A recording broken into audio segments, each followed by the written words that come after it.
What up, what up? This is Finance, Fitness, and Folk, a channel where we discuss finance, a little bit of fitness, talk about some folk. So at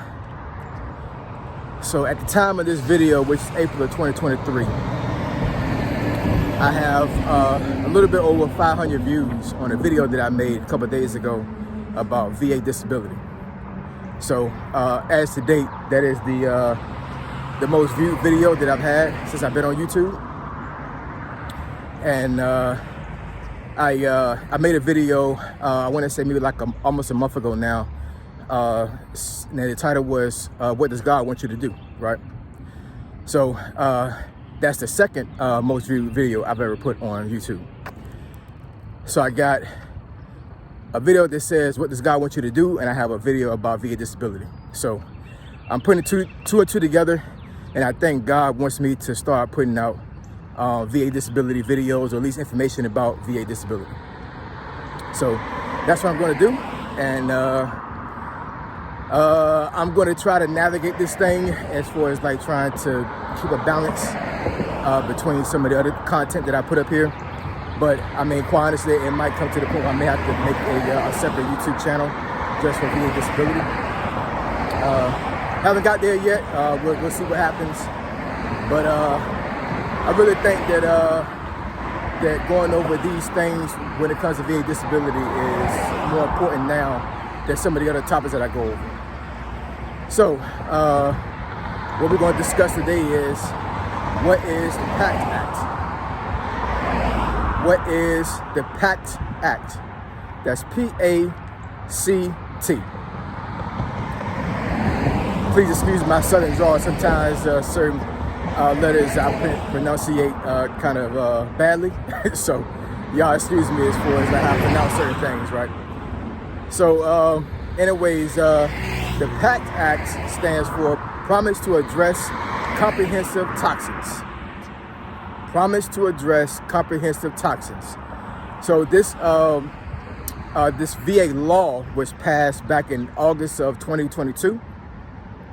And what it does is it addresses by name certain respiratory illnesses that the VA will presume that was caused by military service. So what does that mean? That means that if you have any type of respiratory problem that is actually on that particular list that VA points out, they're going to automatically give you a rating for it. Now, I'm not exactly sure what kind of rating they will give for it. You know, there is, if anybody doesn't know, there is such thing as a 0% rating. And what that is basically the VA recognizes that military service caused that particular illness or injury, but because of the standards of the 38 CFR, which I'll probably go over in a separate video, according to that standard, the VA will not give you any money for it, if that makes any sense. So they give you a 0 rating. They recognize that the military service caused it, but it's not a bad enough condition to where the VA is going to give you 10%, 20%, because of course, once you go to 10, 20, 30, and so forth, until you get to 100, the VA is going to start paying you money for that particular ailment. So I would assume that some of these presumptive respiratory illnesses will not give you a 0% rating. Because I mean, some of these respiratory illnesses are pretty bad, and a lot of it is caused by burn pits or being exposed to certain toxins. So I may go into more of a deep dive as far as like you know, what's the criteria of the PACT Act. But I will say that this particular act recognizes Vietnam veterans that were exposed to Agent Orange. Which I know has been a huge battle for Vietnam veterans. So shout out to the Vietnam veterans that are watching this video. You finally have your day when it comes to Agent Orange and having the VA recognize it. Also, they recognize any type of respiratory illnesses that were associated with the Gulf War, the first one back in 1991. And it also recognizes any type of respiratory illnesses that they point out when it comes to post 9/11. So the Iraqi war and the war in Afghanistan. So I know for myself, I was in both. And I was exposed to burn pits both times. I was in Kuwait also. Kuwait is it has sandstorms and also has some other toxic issues that I won't go over in this video. But I mean, but it was pretty bad. You know, it kind of makes you wonder, like, you know, I guess maybe the natives to those countries, I guess they're so used to it that their body has adapted to it. I'm not sure, but for some reason when we go over there, I mean, we just breathing in all these bad chemicals, and I mean, it just messes us up. So some of the things that that the PACT Act recognizes is chronic rhinitis, chronic sinusitis. One thing that kind of really surprised me was it actually says that it will recognize asthma that was developed after military service. After, not during. Now, I have met some folks when I was in the military where they had asthma, but because it was, I guess this was considered mild asthma, and they were able to regulate it with with an inhaler or, you know, some other medication. The Army gave them a waiver, and they was able to serve. But like I said, this act actually recognizes any type of asthma that was called that you developed after you left the military service. Now, I'm not exactly sure if there's a time limit on that, because I know there are certain ailments that the VA recognizes to where if you develop that particular ailment within a certain time frame after you leave service, then they'll recognize it. If it's been 20 years or whatever the case may be, they may not recognize it. More likely it's even less time than that, as far as like what the threshold is.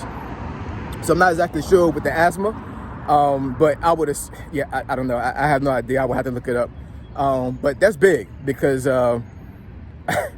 that's big. That's pretty much saying that they understand that we breathed in some crappy stuff, y'all.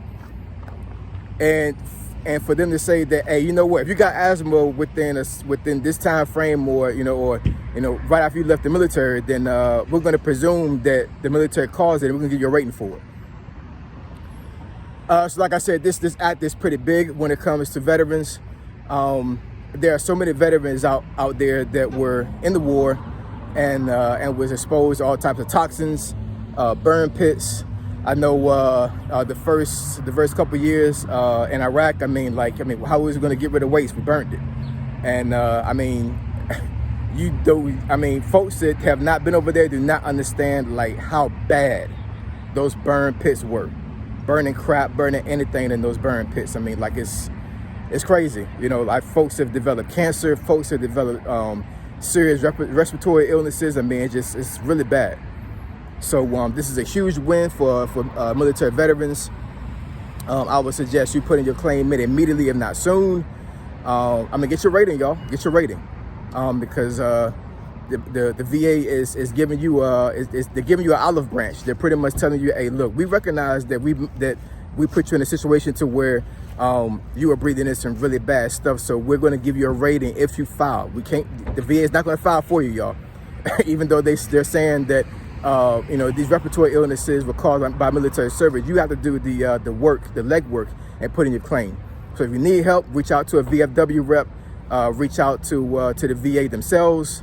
Go on to va.gov and do your own research. I mean, do whatever you have to do in order to get your rating, because like I said before, VA disability is not welfare. It's something that's owed to us if we qualify for those particular ailments. So go out there, do your research, call somebody, and let's get your rating in. All right, like, comment, and subscribe. Like I said, I think this is what God wants me to do. So I'm gonna keep pushing these videos out to give you leverage to better yourselves. Finance, fitness, and folk. Triple F, I'm gone.